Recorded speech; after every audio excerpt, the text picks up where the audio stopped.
Why is it so hard for us to achieve our New Year's resolution goals? Why is it so hard to achieve these goals even though we know that they are for our better? So as the New Year's is fast approaching, or if you're watching this video, it might even be here now, it's never too late to take action. So I'm proud of you for being here, even if it's already 2025. But as the new year has been approaching, I was reflecting on my previous year and also trying to figure out what I want for myself in 2025. I also really believe that you always need to be intentional with your time, because time is the only non-renewable resource you have as a person. Money can come back, but your time can never come back. And that's why, funny as it may sound, time is actually really gold. It's even far valuable than gold. Just like you should be intentional with your finances, you should also be intentional with your time. That is the main reason why we should also be prepared for this coming new year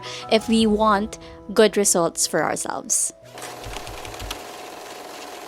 So why is it that a lot of us struggle with our New Year's goals? I just had a sudden realization while I was doing my own reflecting and my own goal setting. Why is it that a lot of us are having a hard time with our New Year's resolution goals? And so while I was reflecting and while I was goal setting, I realized why it's so hard for us to achieve our New Year's resolution goals. And that is because our goals aren't aligned with our identity. So let me repeat that again. Our goals need to be aligned with our identity. It's about how you see yourself first, and then the external things follow. It's about what's in here first, what's inside of you first, what's inside of your heart, what's inside of your mind first, before the goals can even be fulfilled. So to paint a better picture of what this actually means, let me give you an example, a personal example.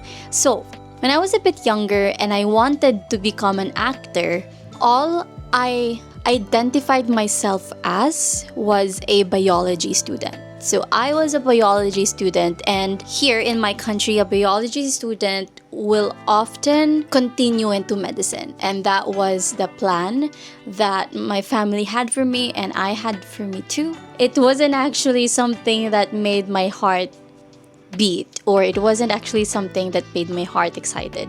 Sure, I was doing good at it, but it wasn't actually something that I wanted for myself.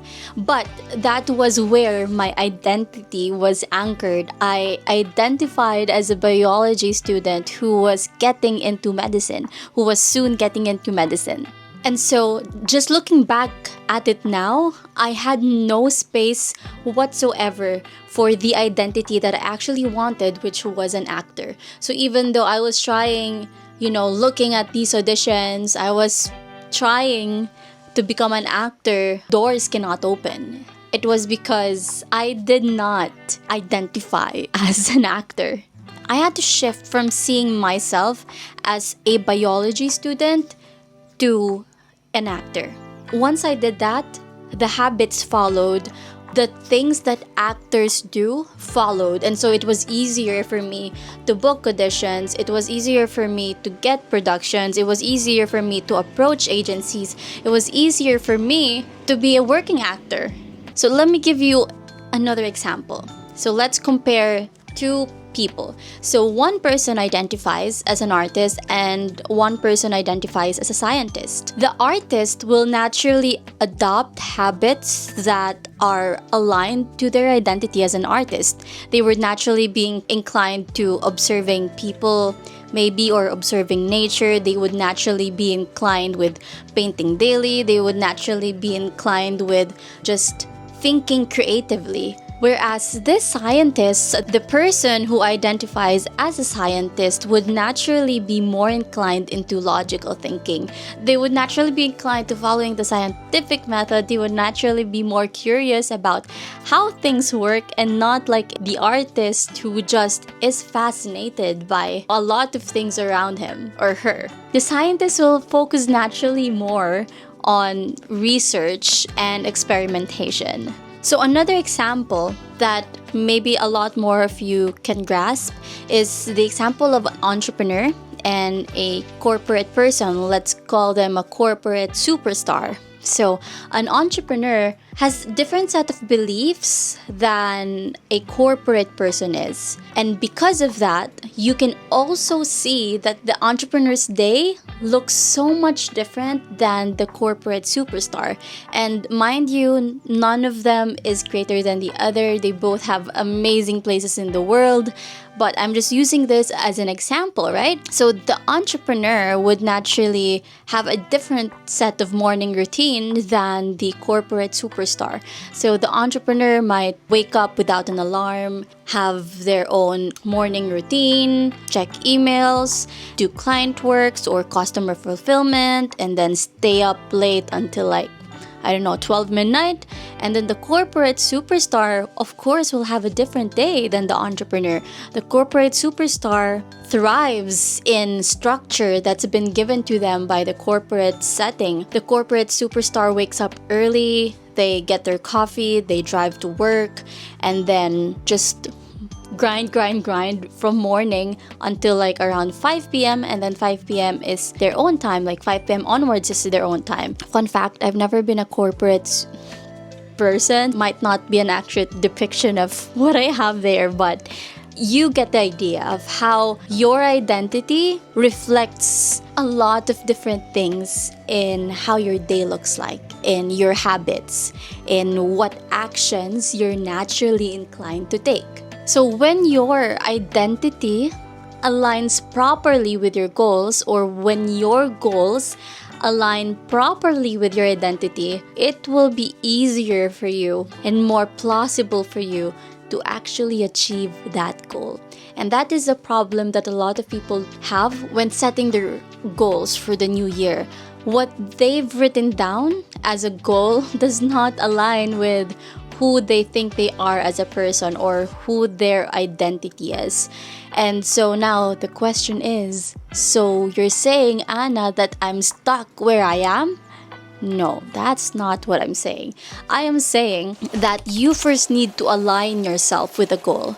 So how do you do this? For example, one of my goals for next year is to have this type of body. A toned body with the lines showing in my abs. You need to align your identity with this body.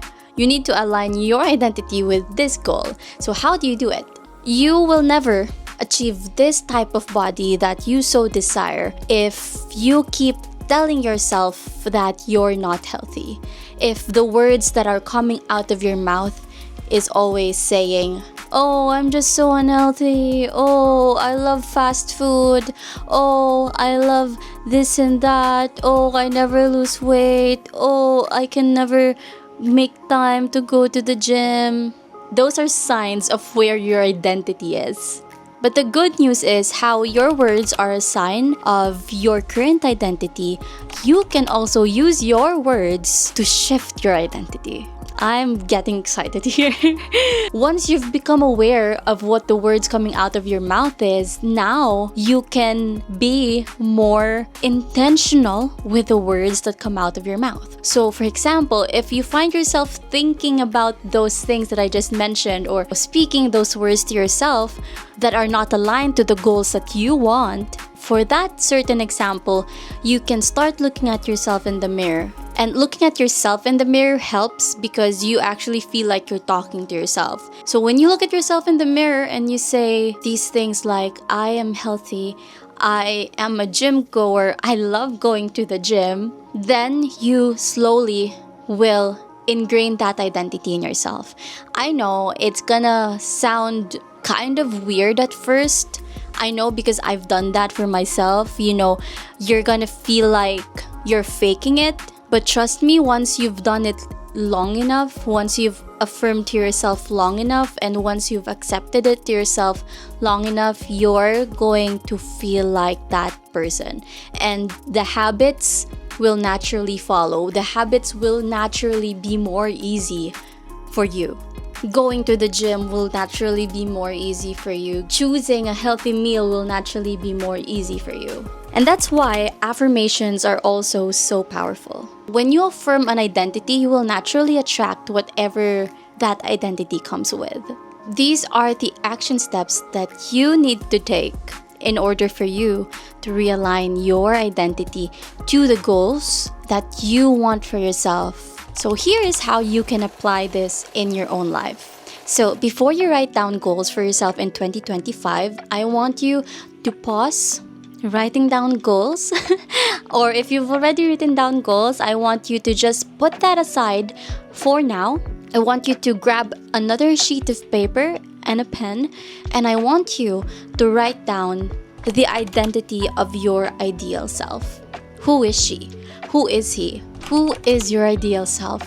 Start there. And you also don't have to restrict yourself into just having one identity. You can have multiple identities. So for example, I'm stepping into 2025 with 3 personal identities and 2 relationship or relational identities. And then step number 2 is, after you've identified who you want to become in the next year, I want you to look at them one by one and feel if it actually resonates with you. And if they don't, if one of them don't or 2 of them don't, that is okay.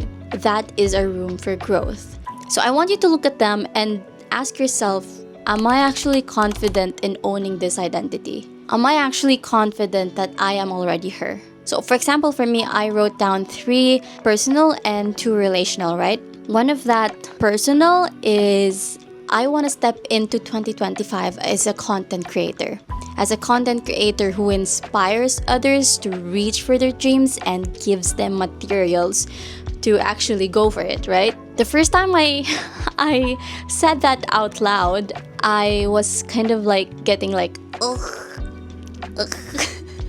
I was not very confident. It felt strange for me, to be honest, just because, I don't know, I just haven't anchored my identity on it, and it was the first time that I even considered taking content creation as a profession. And so this is where the next step comes. So step number 3 is writing those identity down, keeping that identity list, either a mental list in your mind, even like a physical list on your phone where you always have it, or even like a written down list. Keep a list, and then I want you to affirm those identity to yourself daily.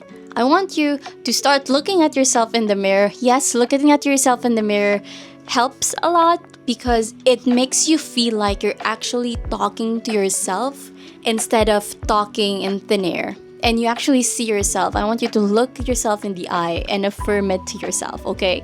I want you to start saying it to yourself.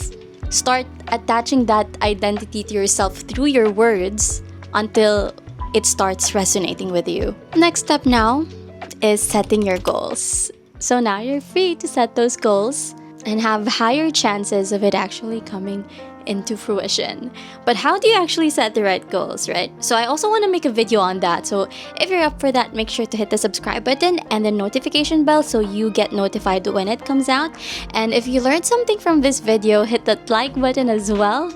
And yeah, I'll see you in my next video. Bye!